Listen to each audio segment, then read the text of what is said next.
Olá pessoal, bem-vindo ao canal. O nosso tema de hoje é o Brasil colonial e nós vamos ver esse assunto em dois vídeos. Primeiro, nós vamos abordar o que é colonizar, os motivos da colonização, vamos ver a economia colonial e a família no Brasil colonial e no vídeo número 2 nós vamos tratar mais diretamente da escravidão na colônia. Então vamos lá. O que significa colonização? É preciso que a gente então compreenda que o Brasil ele era ocupado por tribos indígenas, diversos povos indígenas antes da chegada do conquistador português. 1500, quando os portugueses chegam aqui, nós temos o encontro entre os dois mundos, o dos nativos, dos povos indígenas, e o dos europeus. E de 1500 até 1822, embora essa não seja um tempo, assim, uma divisão de tempo que eu esteja aqui tratando com tanta precisão, mas nós vamos aqui, para efeito didático, considerar aqui o período Brasil colonial. E depois, a partir de 1822, nós temos a independência do Brasil e o Brasil enquanto Estado Nacional, ou seja, um país, né, deixando de ser colônia. Bom, então nós vamos perceber aqui que, como nós já havíamos falado, né, os povos nativos, os povos indígenas, eram os verdadeiros ocupantes deste território. E a gente observa no mapa os diversos povos, porque os índios eles não eram tudo a mesma coisa. Haviam povos muito diferentes, de culturas, de hábitos, de práticas, de crenças muito diferentes uns dos outros. E aqui a gente olha então no mapa, né, os diversos povos a partir do espaço em que eles ocupavam no território. Aqui está então identificado pela cor. Então vocês vão observando aqui, né, que nós temos nesta legenda de cores os povos, e alguns, é claro, né, e aqui no mapa nós temos então a identificação geográfica, né, onde eles habitavam. Vocês observem que essa ocupação aqui, né, mais marrom, principalmente litoral aqui, né, costa brasileira, era ocupada pelos tupis guaranis, né, e foi esse povo que manteve o contato inicial então com os colonizadores portugueses. A gente apenas precisa observar que, como nós estamos vendo o mapa do Brasil, nesse período de 1500, o Brasil, na verdade, não era tudo isso, né? A gente sabe pelo Tratado de Tordesilhas, o Brasil era apenas essa parte aqui, essa metade para a direita aqui, né? Isso aqui era domínio português. E o outro era domínio espanhol. Tá? Então o Brasil, na verdade, português, América portuguesa, era essa parte aqui, centro-leste aqui, né? Até a costa aqui. Muito bem. Então nós temos aí o contato entre os povos, né? Os povos indígenas e os colonizadores. A gente já tratou um pouco melhor desse tema no vídeo sobre as grandes navegações. Está aqui no canal, você pode dar uma olhadinha lá também. E as duas culturas diferentes se encontram. Os portugueses, então, eles começam a explorar o território a partir de 1500, a fazer o reconhecimento geográfico dessas terras, E a coroa portuguesa, né, vai terminar decidindo por ocupar o território. Então nós temos uma ocupação efetiva, né, a partir de 1530. O governo português então determina a ocupação do território por homens, né, portugueses, que vêm para cá em expedições com o objetivo de fazer o reconhecimento do território, mas também ocupá-lo para defender para a coroa portuguesa. Né? E, obviamente, explorar as possíveis riquezas para a metrópole. Né? Então nós temos a partir daí a formação da sociedade colonial, tá? É o processo já da colonização, que vai aí entre 1530 a 1815, que é quando o Brasil se torna Reino Unido a Portugal. Tá? E aí, 1822 é a independência do Brasil. Então é bom te lembrar que então a metrópole, na verdade, é Portugal, né?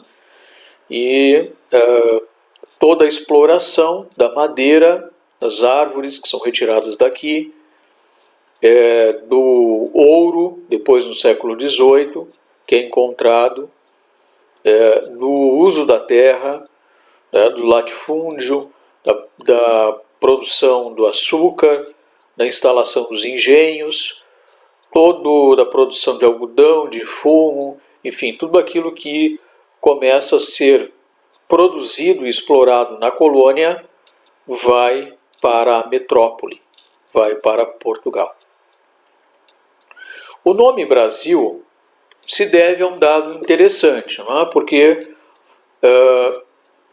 se usava muito a denominação Brasil em referência ao chamado pau-brasil, que era uma árvore que tinha uma cor mais avermelhada, né? E eles usavam, então se referiam, por ter uma cor mais avermelhada, eles se referiam a essa árvore como uma brasa, né? O brasa, daí pau-brasil, né? Brasa de avermelhado, né? E é da onde se tirava um pigmento com uma coloração para se tingir roupas na Europa. Mas, na verdade, o que nós temos é que desde o século XIV aí, existia entre os navegadores europeus algumas lendas, algumas narrativas que percorriam, né, as regiões e contava-se, por exemplo, que existiam ilhas afortunadas, né, ilhas muito ricas nos oceanos desconhecidos. Essas ilhas, então, elas estimulavam, alimentavam o imaginário desses navegadores por se aventurar às viagens na expectativa de encontrar esses lugares que nestas narrativas, né, nessas fábulas, possuíam muita riqueza, ouro, enfim. E essas ilhas afortunadas, elas eram chamadas, essas narrativas que se referiam a essas ilhas, referiam-se a elas com o nome Brasil. Essa palavra vai aparecer de diversas grafias, né, como a gente vê aqui, ó. E o significado dessas diversas formas de escrita é que expressava exatamente isso, né? A ideia de ilhas afortunadas, tá? Ilhas ricas. E quando os portugueses chegam aqui, em 1500, quando o tempo vai passando, né, eles vão percebendo que esse território é um território muito vasto e possuidor de muitas riquezas naturais, e eles começam a associar, então, aquelas narrativas, aquelas fábulas das ilhas afortunadas, daquelas terras afortunadas com muita riqueza, né, chamadas Brasil, a esse território que eles haviam encontrado então. E é a partir daí que começa a aparecer nos documentos oficiais da coroa portuguesa o nome Brasil para se referir a esse território, especialmente a partir de 1516. O que é a colonização? Então vamos ver um conceito. Colonizar, né? A colônia é uma área geralmente ocupada, submetida pela força de um Estado, né, de um país, fora dos seus limites geográficos e políticos, que passa a explorá-la, impondo suas decisões econômicas, políticas, culturais, etc. No sistema colonial havia vários tipos de colônia. Então, vejamos, né? A colônia, então, é um território que é explorado por uma metrópole, é explorada por um país. Nesse caso, nós temos o Brasil, que se torna uma colônia, um território explorado por uma metrópole, que era Portugal. Há dois tipos de colonização: a colônia de exploração e a colônia de povoamento. Vamos ver então a colônia de exploração. É uma área onde o processo de colonização limita-se mais em promover a produção de mercadorias para o comércio externo. Esse tipo de colonização foi o que marcou o Brasil. O Brasil foi uma colônia de exploração. A coroa portuguesa, o governo português, ele mandou homens para cá ocupar o território para explorar tudo que eles encontrassem de riqueza para a coroa, para o governo português. O objetivo de Portugal não era fazer com que o Brasil se desenvolvesse, nada disso. O objetivo era exclusivamente explorar o território, retirar daqui madeira, retirar ouro, retirar o açúcar, retirar o fumo, retirar o algodão, tudo aquilo que fosse interessante do ponto de vista econômico para o enriquecimento, para o fortalecimento da economia portuguesa. E a colônia de povoamento é a área onde o processo da colonização implica no seu povoamento e na sua valorização. Então, o Brasil não foi uma colônia nesse sentido. Ele foi povoado, certo, foi povoado. Mas o Brasil não era valorizado, não era um território onde a metrópole portuguesa permitisse o desenvolvimento de indústrias ou de uma certa autonomia, de uma certa liberdade da colônia. Aqui nem escola podia existir. Então, a colônia deveria servir exclusivamente para dar lucro à metrópole portuguesa. Aqui nós vemos o início da escravização, quando os colonizadores começam então a buscar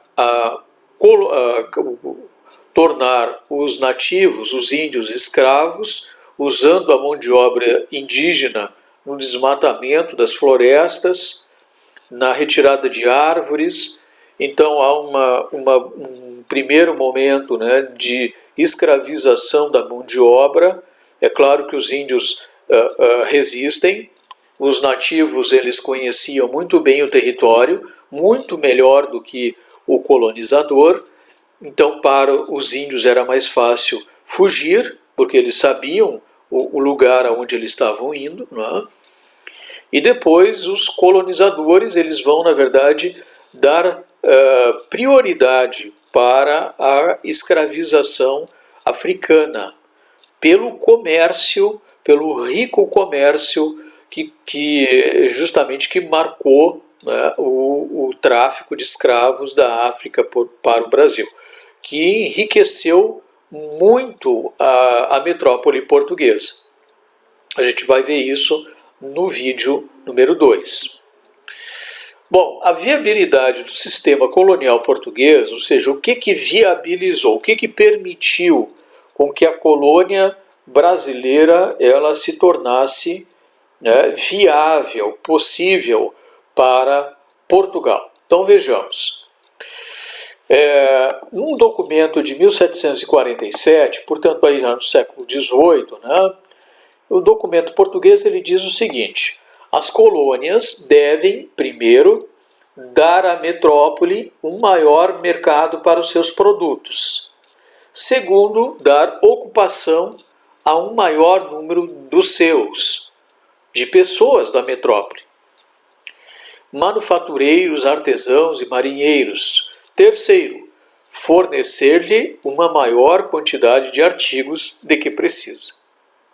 Veja, então nós temos aqui três coisas, né, que a colônia deve ter, deve fornecer. Primeiro, ela então deve ser um mercado, né? Deve ser um mercado, ela deve consumir produtos portugueses. Então, armas, ferramentas, tudo aquilo que os colonizadores que estavam no Brasil, né, os colonizadores portugueses que estavam no Brasil, eles precisassem, como armas, ferramentas, utensílios, enfim, eles necessariamente deveriam buscar, deveriam ter, né, porque os navios portugueses levavam esses produtos para a colônia, deveriam exclusivamente obter esses produtos de Portugal.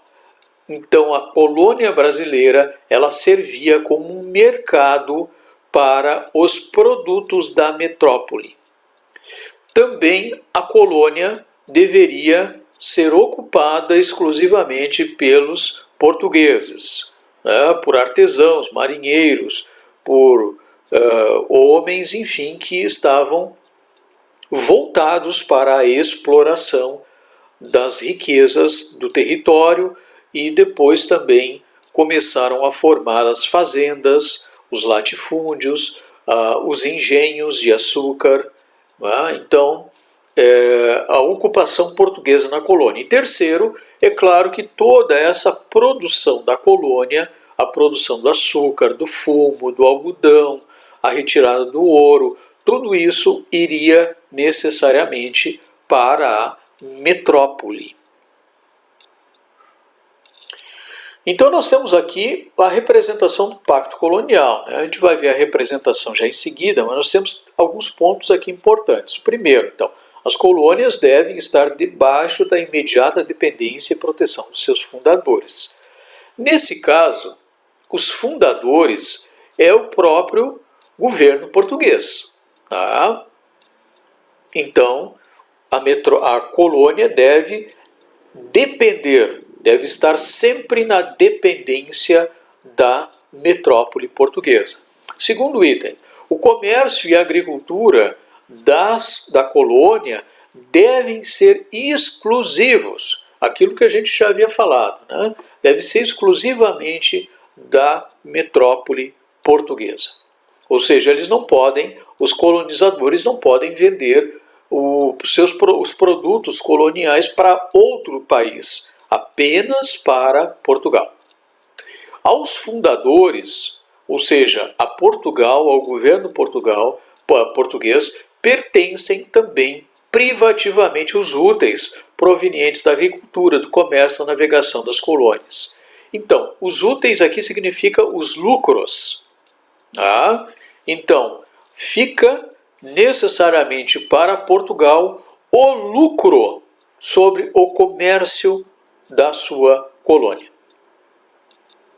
E quarto, para que prestem a utilidade necessária, as colônias não podem ter o necessário para subsistir por si, sem dependência da metrópole. Né? Então, quer dizer, novamente aquela ideia, né? A colônia deve estar sempre dependendo da metrópole portuguesa. Ela não pode ter liberdade por conta própria. Tá? E aqui então nós temos o Pacto Colonial, que representa na verdade exatamente isso. Né? Nós temos o Brasil como colônia e Portugal como a metrópole. Tá? Do Brasil saía o quê? Madeira, açúcar, algodão, fumo, ouro, quer dizer, tudo aquilo que era de riqueza saía daqui e vinha para cá o quê? Produtos manufaturados, escravos, armas, roupas, utensílios. Tá? Então, esse é o pacto colonial. O Brasil só podia manter relações de comércio com Portugal, tanto para vender produtos a baixo custo, quanto para comprar produtos a preços mais elevados. A estrutura do Brasil colonial era uma estrutura baseada em 3 elementos. Né? Estrutura baseada no latifúndio. O que significa o latifúndio? Que é a grande fazenda. Tá? Então começou-se os desmatamentos das florestas para formar os campos, né? Para coorganizar as fazendas, a ocupação da terra, para começar a plantação. Né? Então começa as grandes extensões de terra, começa a se formar os latifúndios ou começa-se a organizar as fazendas. Então o uso da terra, né? A grande fazenda. Bom, quem vai trabalhar? Quem vai trabalhar? Quem vai trabalhar na terra? Quem vai plantar? O trabalho, então, na colônia é um trabalho escravo. Mão de obra predominantemente escravizada. Então, a mão de obra escrava vai viabilizar a economia da produção agrícola. Essa mão de obra escrava, uma mão de obra africana, africana escravizada. E terceiro aspecto se refere à questão da monocultura, ou seja, a produção de um elemento fundamental, que é a questão do açúcar aqui. O açúcar é o principal produto agroexportador da colônia. Então, o açúcar, a monocultura do açúcar, ela vai ser o produto extremamente valioso vendido para os países da Europa, através de Portugal, claro, né, a preço muito elevado. Então, o açúcar é o principal produto da colônia. Bom, aí nós temos um outro aspecto que é com relação à origem das famílias, né? Como é que as famílias vão se formar aqui na colônia brasileira, né? Muito bem. Quando os colonizadores eles vêm para o Brasil, os portugueses, né? Quando o governo português manda esses homens para cá, é claro que as mulheres não vêm, né? Os homens vêm sozinhos. Muitos não eram nem casados, vêm para cá, e mesmo aqui era um lugar hostil, um lugar perigoso, né? com a possibilidade deles estarem enfrentando as tribos indígenas que moravam aqui, quer dizer, havia o risco de serem mortos pelos índios, riscos de muitas doenças, enfim, né? E, consequentemente, eles tinham que desmatar, era um trabalho bruto, então, desmatar as árvores, né? Então, obviamente, não era um lugar para mulheres portuguesas, né, virem para cá.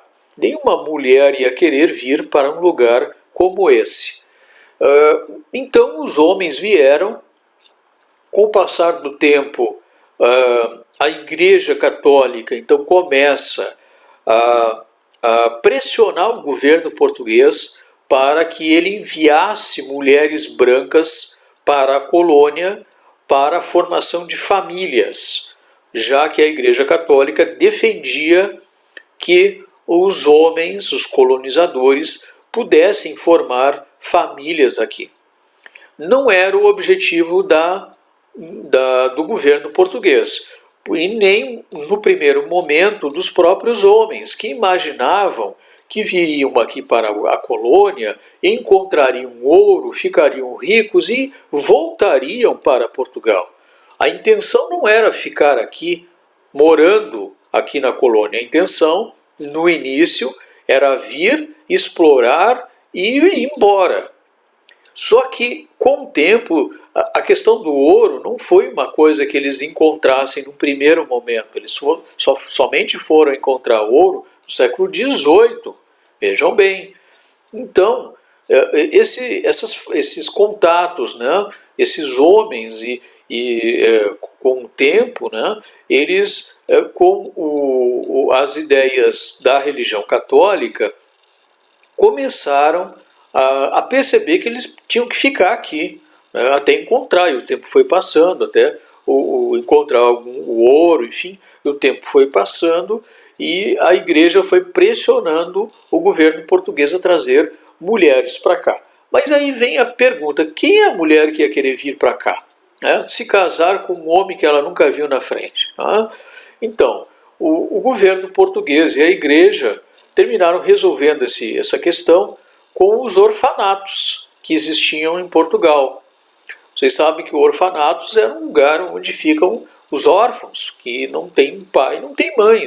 Muitas crianças que eram colocadas, né, nesses orfanatos porque os pais ou a mãe engravidava lá em Portugal, né, e não queria aquela criança, ou era jovem, enfim, e ela terminava dando essa criança. A criança terminava ficando sob o cuidado das freiras e terminando nos orfanatos. Tá?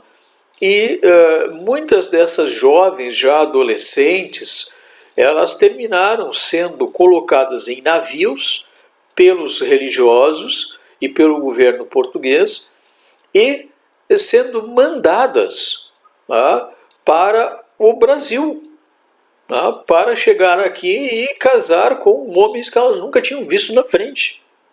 Então, essas jovens, elas são trazidas para cá, tá, de uma forma involuntária, né, não que elas quisessem vir, mas elas foram obrigadas a vir. Tá, e chegando aqui, então, a igreja passou, né, a fazer os casamentos com os colonizadores que estavam aqui no território. Então é dessa questão que vai surgir as primeiras famílias, né, os primeiros casais e as primeiras famílias. Com o passar do tempo, as famílias da colônia vão se formar de uma forma patriarcal, né, a característica já era patriarcal. Então a gente vê aqui, a família tinha um núcleo central, que era o casal, né? O homem e a mulher, os filhos legítimos daquele casal e depois os seus descendentes. Mas também a família tinha uma outra estrutura, que era formada dessa forma, uma espécie de camada periférica que vivia dentro das fazendas também, muitas vezes formadas ali também constituída por parentes, ou por afilhados do fazendeiro, por escravos, concubinas, tá? As amantes do fazendeiro, e até mesmo filhos ilegítimos, filhos fora do casamento, do próprio casamento, né, oficial ali. Então essas pessoas, não que elas fizessem parte da família, mas como elas moravam, muitas delas dentro da própria fazenda, né, ou o fazendeiro, o homem, era aquele que tinha o poder sobre todas essas pessoas, tanto a família, digamos assim, central, né, quanto aquele grupo periférico que também estava sob o poder do homem. Tá? Aqui a gente tem a representação de uma família patriarcal, onde nós temos a figura do homem, o chefe, né? Patriarca significa isso, o chefe, aqui, né? Depois as filhas, depois a esposa, depois os escravos. Quer dizer, o homem vem na frente, né?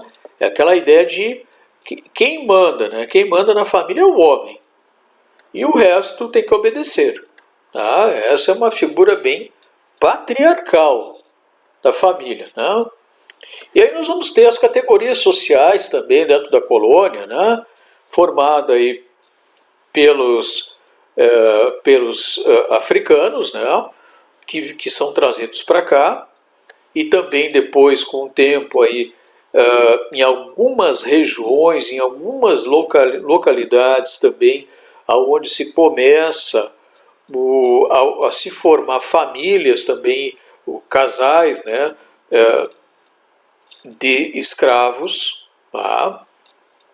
E aqui no centro nós temos a família, né, mais abastada, mais rica, do fazendeiro, né, ou dos filhos do fazendeiro, já é uma categoria, uma classe social mais elevada. E aqui nós vemos os trabalhadores, né, formando categorias sociais mais desfavorecidas, né, que eram aquelas categorias exploradas pelos fazendeiros, pelos colonizadores. A fazenda, então, né, a casa grande, que aqui era a casa do fazendeiro, da sua família, tá? E aqui, muito próximo, às vezes, dessa casa grande estava a senzala.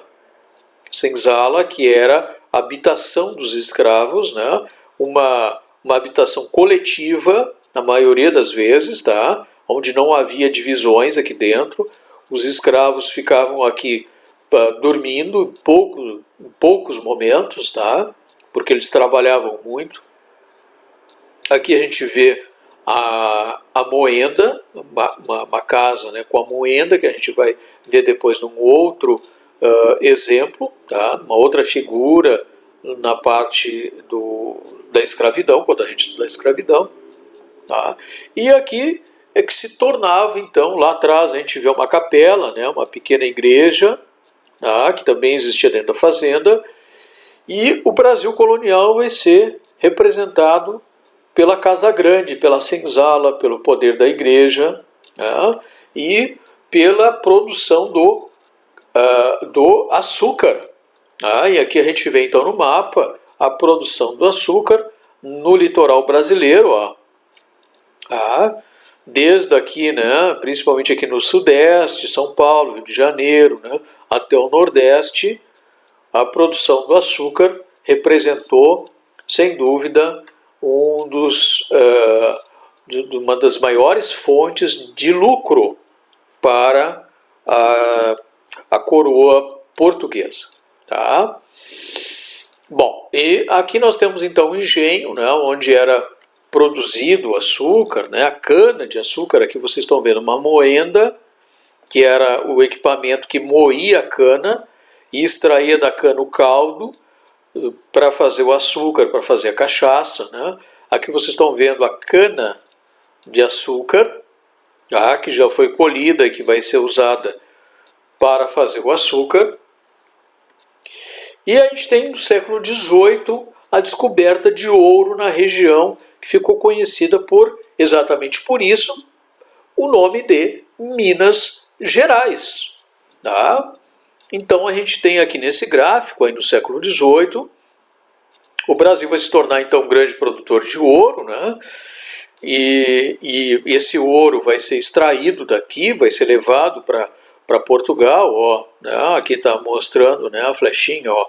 O ouro sai daqui e vai para Portugal. Né? E aqui está então a quantidade, né, de ouro aí, ó, que foi extraído de aqui o ano, né, ó, os anos, né, e aqui a quantidade de ouro, né, que foi extraído daqui. Tá? Então a gente vai ver aí que foi uma riqueza muito grande, né? Então a extração de ouro aí, ela foi realmente muito importante para a colônia, né? Para a colônia e para mais importante ainda para a metrópole, tá? Então a gente vai vendo aí que foi uma grande produção, a retirada do ouro aqui do Brasil. E esse ouro, então, né, ele estava aqui principalmente aqui no mapa, a gente está vendo a região de Minas Gerais aqui, né? Ó, áreas de mineração, a gente tem um pouco mais aqui para dentro também, de Cuiabá e tal. Tá? Isso aqui era a região onde o ouro era extraído. Tá? E o ouro também, ele ia para onde? Para o interior das igrejas. Essa aqui, por exemplo, é uma igreja aqui no Brasil, a igreja Nossa Senhora, que é do Pilar, né, em Ouro Preto, né, que é uma cidade colonial aqui de Minas Gerais, né, e o ouro, então, ia ornamentar as paredes, né, da igreja, inclusive o altar aqui, tudo isso é feito de ouro. Tá? E também esse ouro era tirado daqui e levado para Portugal. Tá? Então, onde é que ia? O destino do ouro saía aqui do Brasil, da colônia, ia para Portugal e Portugal negociava também com a Inglaterra esse ouro, tá? Vendia o ouro para a Inglaterra, em troca também negociava em troca de tecidos, de vinho, enfim, de outras mercadorias. Né? O ouro saiu do Brasil aqui, e em Portugal uma parte construiu palácios e outras, né, era usada como formas de estabelecer mercados, né, com os produtos ingleses. Certo? Muito bem. Então, no vídeo número 2, nós vamos falar sobre a parte do escravismo colonial. Até lá, então.